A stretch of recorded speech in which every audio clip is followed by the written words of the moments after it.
Hi, you're listening to the Child Free Wealth Podcast. We're your hosts, Bree and Dr. J, certified financial planner. Here we discuss life and finances as it relates to being child-free. This podcast is for educational and entertainment purposes only. Please consult your advisor before implementing any ideas heard on this podcast. Hey, all you Child Free Wealth listeners, we are back in book club. So each month I've given Bree a book to read and kind of debate and work through. And we decided rather than us, talking about it offline, we'd talk about it here on the podcast and let you listen in. So this month's book was Simple Path to Wealth. It is the one that I give to just about everybody who wants to understand investing, it's a good place to start, and spoiler alert, if it's the only book you read, it probably is good enough for most things you do. I got some child-free spins on it, but that's okay. But Bree, kind of tell us what's it about and, what's the highlight of the book? The book itself is more of like an instruction manual on how to invest, and it gives you specific stock tickers to invest in. And it says, do this, this, and this. J.L. Collins, the author of it, it started out by writing letters to his daughter, and then he turned it into a book sharing his money mistakes that he's made. And he wanted to share with other people because it was a blog and it became really popular. And so now he's like, all right, this is what I did and this is how I achieved financial independence. So it reads like an instruction manual. So at times it is a little bit dry because of that, but it is good quality information and easy to understand. So does that mean we all have to adopt J.L. Collins as our dad? Is that kind of how this works? I mean, if you want to, I think I'll keep my dad, but if you'd like, I don't know. And by the way, Bree's underselling. I mean, the book is a phenomenal seller. He's had a lot of luck with it, a lot of podcasts, different things. It's a lot of core beliefs of kind of the FIRE community. It's kind of one of those, if you're just going to read one book, it's a good place to go. So he starts off and he talks about, hey, spend less than you make. And that sounds weird. But that's the core of finance. I mean, I don't know. He had almost spent the beginning of the book talking all about that. I mean, too much, too little? What do you think, Bree? Well, I think after people I've heard talk this weekend, it is not enough. That is definitely the core of finance, but people forget that so easily. And I like the saying, money talks, wealth whispers. You have to remember, in order to get wealthy, it doesn't mean blow your money and everything. You have to follow simple investing, and that's what this book really hits, and I liked it for that. Yeah, but that's going to be unpopular. I mean, let's be real on this. So if we're going to follow that path and say, all right, I'm going to spend less than I make, which, by the way, I'm kind of laughing at him because that is finance 101, spend less than you make. But it's countercultural because that's really going to his next step, which is get out of debt. But if we're going to do that, we'd have to put off buying stuff like the new car we want or the house or other things and spend less than we make it. And I don't know, social media just doesn't agree with that. And I mean, do you think that's generational? I mean, is that just because J.L. Collins' is dad talking to his kid? I mean, or is this, I don't know. No, I think a lot of it has to do with the keeping up with the Joneses impact. And now, it used to be Jay, for your generation, you didn't have a smartphone as a kid. Wow. She just outed me hey, we still had a landline phone. I mean, exactly. We didn't even have a cell phone. Yeah. And so you didn't grow up seeing everybody. It used to be the people you compare yourself to were the people next door. Whereas my generation, I've had a cell phone since 5th grade and I was, 11 maybe, I think. So I've had a phone since then and I've always been able to see, even if the person's right not next to me, what they're doing. And people from high school, even though I graduated high school 7 years ago, I can still see what they're doing. And it's easy to compare yourself to that, even though I haven't talked to them since we graduated and different things like that. So you get trapped in this mindset and just a comparison, and that makes you want to spend money. And then marketers like me have done a very good job of pushing the next latest and greatest thing. I mean, think about the Stanley water bottle. Everybody all of a sudden has like 40 of them, and they're these $40 water bottles. Are you ever going to be drinking from 40 water bottles at the same time? No. But it gets pushed out on social media, and you have to say, oh, you have this one, or I have this one, and then you buy them and resell them. And it's very, very easy to get in that trap of constantly buying things, even if you don't need it.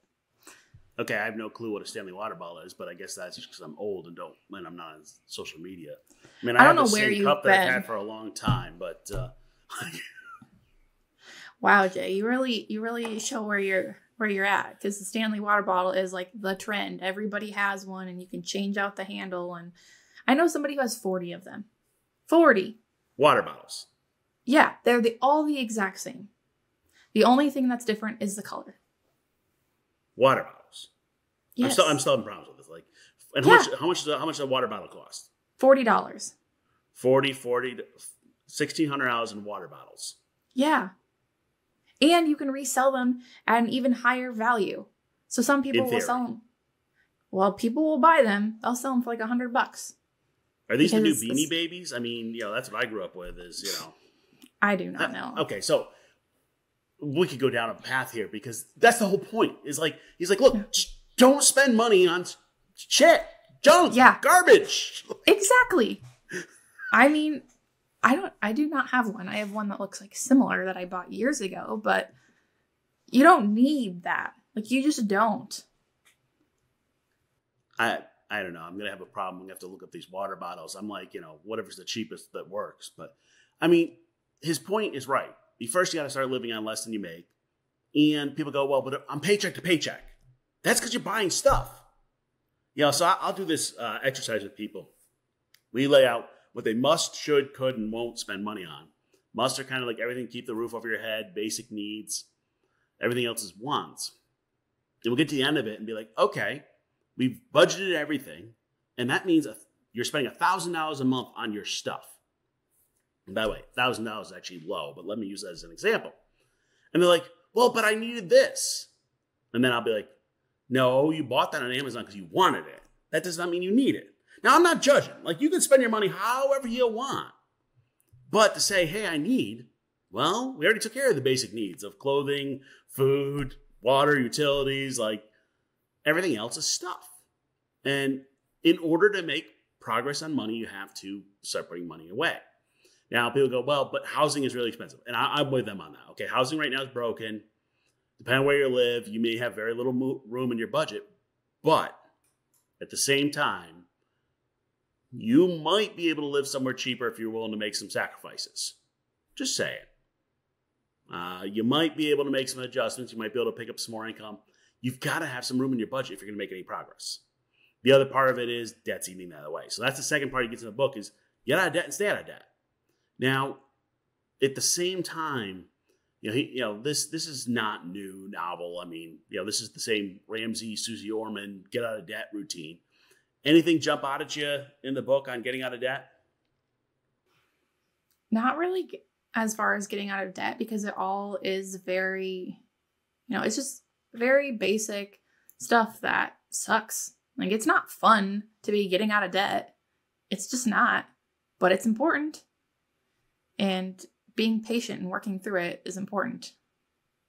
So Collins looks at it and starts talking about good versus bad debt. And he's a little bit more kind of willing to understand that some is good debt. I'm not. I'm just being frank on that. I'm like, that's a marketing term. But he's saying, look, get out of debt, stay out of debt. Cool. Now, when it comes to this debate about debt versus investing, he's kind of on the fence a little bit more than I am. I'm pretty clear, get out of debt first, then invest. And that's okay. Like, we can fight over that a little bit. But he's not saying take debt out to invest. I mean, that's real simple. He's saying get out of debt, then do investing. He's saying there's some good debt, bad debt. We can balance that out. I mean, what's your reaction, Bree? I think it's very hard to say that there's good debt when, you have these, you sign up for something like a car, you get it, it's really exciting. And then you have these payments that follow you for years afterwards. And they're not fun. You want to be paying, I'll just use an example for myself. So we have a vehicle that was purchased a couple years ago, and we're like working to pay it off now. It sucks. I hate that car payment every single month. Like, I'm trying to get it gone because it is the most annoying thing in my life. It irritates the hell out of me. Do you want to keep having a car payment every single month for the rest of your life? I don't. I would rather be investing that money. That's fair. So most of the book, he dives into investing and investing strategies. And by the way, we are going to talk about this. We're going to talk about specific tickers in this case. I'll give you my 2 cents. I'm not saying you should or shouldn't invest in it. You talk to your financial advisor, your financial planner about that. But let's dive in. And if you've been in the FIRE community, at some point you've seen VTSAX and Chill. That's Simple Path to Wealth. That's Collins.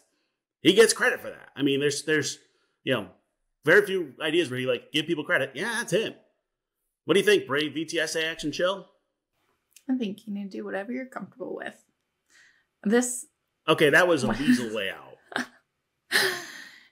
If you're good with that, go right ahead. I'm more of a 3-fund portfolio type of person, so that's my preference.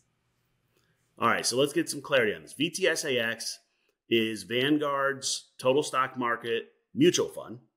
You may have also heard of VTI. That is their ETF version. I tend to go to the ETF version. He goes in both. He's good with both. I'm good with that.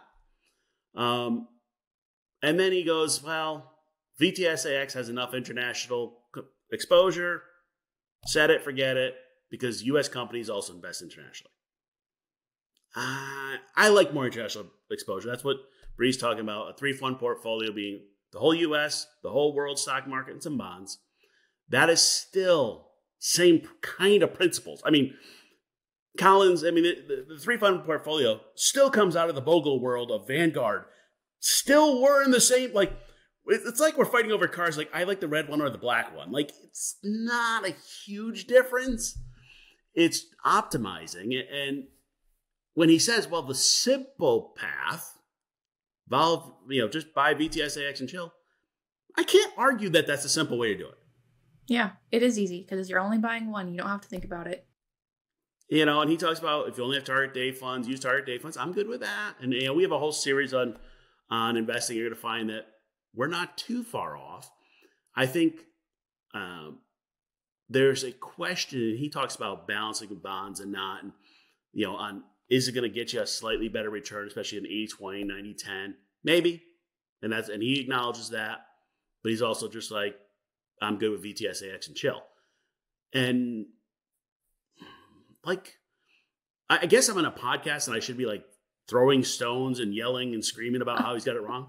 Nah, close enough. I mean, seriously. Some people get into finance and we get these hyper optimizations where we're fighting over tenths of a point. You know what? In your life, I don't think that really matters. Now, is it most optimized? I don't know. And the reality check is you only know what's best optimized 40 years down the road after you run the plan. It's all guesses. I don't know. What'd you take out of his investing stuff? What jumped out at you and said, hey, this is what I should do? I really liked how he made it approachable for anyone, because I wish I would have read this book starting out, and I just didn't. I had heard of it, but never even touched it. And I think if you're just getting started, it is very easy to pick it up and be like, okay, now I have a bit more confidence in investing. And I like how it's essentially step by step. And he explains why he uses Vanguard and the founding of Vanguard and all of that.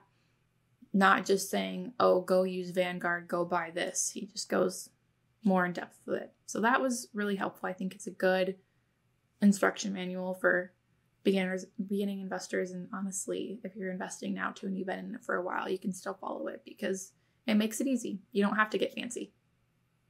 Yeah, the book came out, I don't know, almost a decade ago. I think it was 2013-ish, something like that. Yeah. And I think so. It's interesting because some things in finance age well and some things don't. his is aged pretty well. And, I'll talk about, do you want your investments to be sexy or do you want them to work? He's with me. Want them to work. They don't need to be sexy. He's literally talking about buy one fund and call it a day. And there's some adjustments as you get a little older in age and some things. Okay, fine. I'm good with all that. I think the hard part is people get like so worried about, am I investing right? Do I have it perfect? Spend less than you make, get out of debt, put it in a fund and set it, forget it. I'm okay with that concept. And there's some debates in the book, and if you haven't gone there, we've got a series on investing coming out, and we go deep into understanding what you invest in, how it impacts your financial plan, and where to keep it. And he goes into the same type of concepts. We have our own spin on it. It's okay. It doesn't really make a difference. I'm with him. I like Vanguard because Vanguard, the people that own the funds own Vanguard. It's a very simple, cheap thing, but I'll tell you right now, their technology kind of sucks. Well, I mean, most financial technology sucks, but I mean, like they're pretty boring. It's pretty ugly to look at, honestly. It's old, okay? I mean, I don't put a lot of time and effort into it. There's no fireworks coming out when you buy stuff. There's no fancy apps, no nothing. Yeah, okay, but even like when we log in and we see it, like it just looks. I don't know. I don't like the look of Vanguard, which is a petty thing. I use Fidelity. I like how Fidelity looks better. I don't know. Yeah, and at the time, Fidelity and Vanguard now are fighting over who's got cheaper fees, and I'm good with that. Like, keep on that fight. Like, just keep going. There's some difference in how the companies are structured, and that's why he picks Vanguard, and that makes sense. If somebody asks me and they want to debate Vanguard or Fidelity, I'm like, cool. You like the one's got green versus red? I don't care. It's not going to make a difference on your portfolio. It's not going to make a difference in your outcomes. It just depends on which structure you like. I think as he starts diving into things, he starts kind of answering questions that he's gotten in his blog and other things. All in a good place. But really all he's saying is spend less than you make, get out of debt, VTSAX, and chill. And he does that over an entire book. But I mean, that's like, am I missing anything from the book, or is that it? No, that's it. He just repeats that over and over and over. It's not a bad thing to do. Yeah. Now, some of my kind of personal takes on this. I want you to figure out your life first before you just figure out an investing plan. That's just kind of one of my spins on it. Also, if you haven't caught it yet, we did a book club on Die with Zero. Changes some of your structure. Just being child-free changes some of your finances. But most of the book will apply. And people kind of debate on this and go, well, do I need a financial advisor? Not if all you're doing is get out of debt, stay out of debt, VTSAX, and chill. Now, we can talk about taxes, insurance, a bunch of other life stuff, long-term care, how this fits. But from a core financial standpoint, if you read Simple Path to Wealth and just didn't read another financial book, I think you're okay. You with me, Bree? Yeah, I agree. It was very, cut and dry and to the point, and got it. Like, you can easily do that. And he does talk about different advisors in there and says he doesn't like them, that's a fair argument. You don't have to like them. I used to be on that train too. Now look at me now. I'm here. Well, I think one of the things that he doesn't talk about is the difference. And he does talk a little bit about kind of, you can buy somebody for hourly or something, you can get a little help here or there. Cool. I think the advice only model he would probably be more along with than what's in the book, because it's really a new model. His whole point is don't pay for simple investing. I agree with him. Yeah. You shouldn't go to a financial advisor just for investing. That's why what we do is comprehensive financial planning. We do the whole thing. And particularly talking about the difference with child-free folks. But if you want to just pick up the book, read it, and put everything in it, call it a day, I'm good with it. I mean, let's make sure your will's there, beneficiaries, we got some insurance things, but I'm good in general. And people who read the book then go, well, then I never need a financial planner. You might not. I'm just being truthful. You might not. Now, that being said, what the book's good at is how to gain money. It's not necessarily good on how to spend money or how to deaccumulate your money. That's where I probably spend half my time with clients talking about like how to spend money rather than how to save. And that's where it shifts. I think also the Simple Path to Wealth has been embraced pretty heavily by the FIRE community. It doesn't fit 100% in the FILE community as much of, how do I find that life balance and where am I going? And there's some different things. That's okay. That is just a academic debate. I think it's okay for your finances to be simple and boring. And people read the book and they're like, well, then what do I do when I get more money? The same thing. It can be that boring. If you want to dive in deeper, you can go into, some of the other books around investing that we'll get to, the Little Common Sense Book of Investing, Random Walk Down Wall Street, some of those things. But you're going to come back to about the same solution. You're just going to have read a couple more books. And that's why his book works. It's literally the simple path. If you haven't read it, pick it up, read it, or pick up the audiobook. The next book we're actually going to go into the classics range. We're going to end up going back to Napoleon Hill, Think and Grow Rich. If you haven't read that one, fun historical book on motivation and thought process. And we're actually going to discuss how we make decisions for life, what matters, what doesn't.